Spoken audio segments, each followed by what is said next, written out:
আসসালামু আলাইকুম। আজকে আমি কথা বলবো একটা গুরুত্বপূর্ণ বিষয় নিয়ে, যেটা হচ্ছে ফুড ফ্যাডিজম। খুব সহজভাবে বললে ফুড ফ্যাডিজম হচ্ছে এমন একটা প্রবণতা যেখানে মানুষ বৈজ্ঞানিকভাবে প্রমাণিত কোনো পুষ্টি নির্দেশনা ব্যতিরেক social media, celebrity diet, influencer এদেরকে দেখে দ্রুত ফল পাওয়ার জন্য কোনো নির্দিষ্ট খাদ্যাভ্যাস অনুসরণ করতে শুরু করে। যেমন কেউ ভাবে যে কার্বোহাইড্রেট পুরোপুরি বাদ দিলেই দ্রুত ওজন কমবে, আবার কেউ মনে করে যে ডিটক্স ড্রিঙ্ক শরীরের সব টক্সিন বের করে দেবে, আবার কেউ চিকিৎসকের প্রয়োজন ছাড়াই গ্লুটেন ফ্রি ডায়েট কিংবা ল্যাকটোজ ফ্রি ডায়েট, যেটা ডেইরি ফ্রি ডায়েট, এগুলো শুরু করে দেন।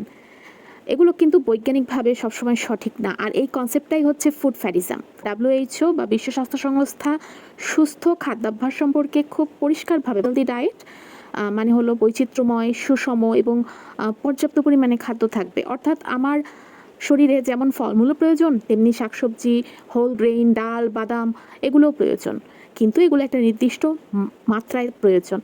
এছাড়াও স্বাস্থ্যকর প্রোটিন সোর্সও থাকা উচিত।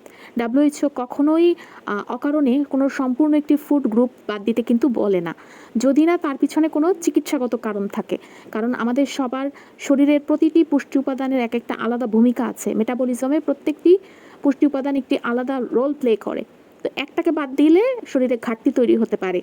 ফুড ফ্যাটিজমের সবথেকে বড় সমস্যা হচ্ছে এটা শুরুতে খুব লুক্রেটিভ লাগে, লাইক যখন আপনি কার্বোহাইড্রেট খাওয়া বন্ধ করে দিবেন, সাই করে অনেক ওজন কমে যাবে। শুরুতে অনেক লুক্রেটিভ লাগলেও দীর্ঘমেয়াদে ক্ষতিকর হতে পারে।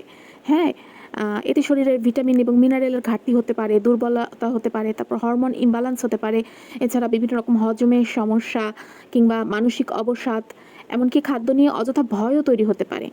বিশেষ করে ডায়াবেটিক্স, কিডনি রোগ, হৃদরোগ বা অন্য কোনো দীর্ঘমেয়াদী অসুস্থতায় যারা ভুগছেন তাদের জন্য ভুল ডায়েট অনুসরণ করা অনেক বেশি ঝুঁকিপূর্ণ। এটা আমি বিশেষ করে কিডনি রোগীদের জন্য বলছি। তাই মনে রাখবেন, যে ডায়েট দ্রুত ফলের প্রতিশ্রুতি দেয়, সব মানুষের জন্যই একই সমাধান দাবি করে, বা কোনো খাবারকে ম্যাজিক খাবার হিসেবে উপস্থাপন করে, সেটি নিয়ে প্রশ্ন করা উচিত। খাবার ট্রেন্ড দিয়ে না, বরং বিজ্ঞান নিয়ে বেছে নিন। কারণ স্বাস্থ্য গড়ে ওঠে স্থায়ী ও সুষম অভ্যাসে, শর্টকাট দিয়ে না।